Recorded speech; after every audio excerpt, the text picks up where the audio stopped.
मुझे यकीन है ये ट्रीटमेंट आपके लिए बहुत अच्छा रहेगा, आपको शिफा मिल जाएगी। इंशाअल्लाह बेटी।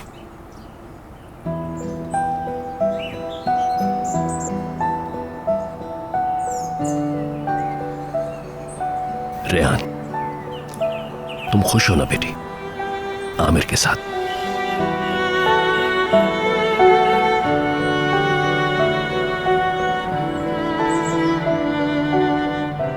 मैंने आमिर को इस तरह पहले कभी नहीं देखा। देखो उसकी आंखों में एक नई चमक है। ये शादी अच्छी रही उसके लिए। तुम अब हमारी फैमिली का एक हिस्सा हो।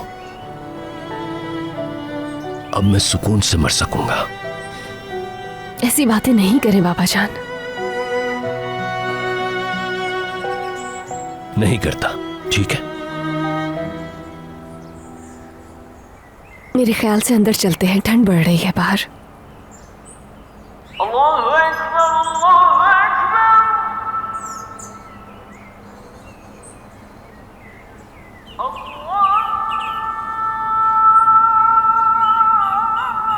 अल्लाहु अकबर।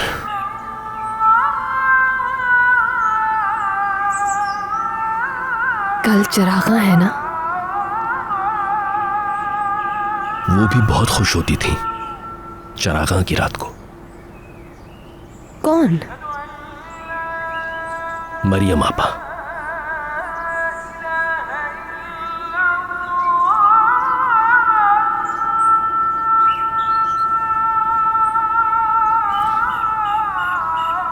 पिछले साल चरागा पर हम साथ ही थे। जानती हो वो किचन में दाखिल होकर सबसे पहले क्या पकाती थी? हलवा। वाकई में? एक बार ऐसा ही त्योहार था। तुम्हारी अम्मी पहले कभी किचन में नहीं गई थी, शायद 10-11 साल की होंगी। तुम सोच सकती हो उस उम्र में हलवा बनाया था उन्होंने। और था कैसा वो हलवा? यकीनन मजे का होगा। बेहद लजीज। फिर कोई चरागा की रात ऐसी नहीं गुजरी जब उन्होंने हलवा न बनाया हो। चरागा के दिन हलवा बनाया जाता था और मगरिब की नमाज के बाद, यानी जब बाबा घर को लौटते थे, तो प्यारों के ईसाले सवाब के लिए कुरान खानी होती थी। हर चरागा पर? हर चरागा पर। समझो ये हमारा मिल्ली त्योहार है। आपा जब हमारी फैमिली में शामिल हुई तो छोटी सी थी। उन्होंने मां की कमी कभी महसूस नहीं होने दी। तुम शायद सोच भी ना सको कि हम कितना खुश थे। हम 3 भाई बहन से 4 हो गए। मगर आपा हम चारों में इतनी ज्यादा जिम्मेदार थी कि थोड़े ही अरसे में बाबा की आंख का तारा बन गई। सचमुच बड़ी बहन की तरह थी हमारी आपा।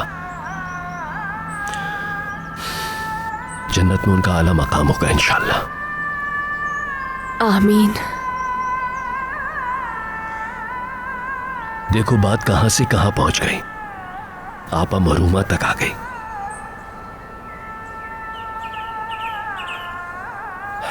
अब तो मैलिक याद रखती है हलवा पकाना।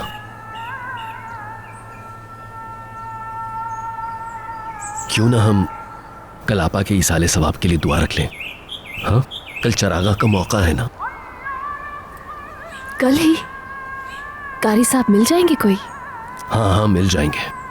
अगरचे मैं तो मौजूद नहीं होऊंगा यहां, मगर इंतजाम कर जाऊंगा।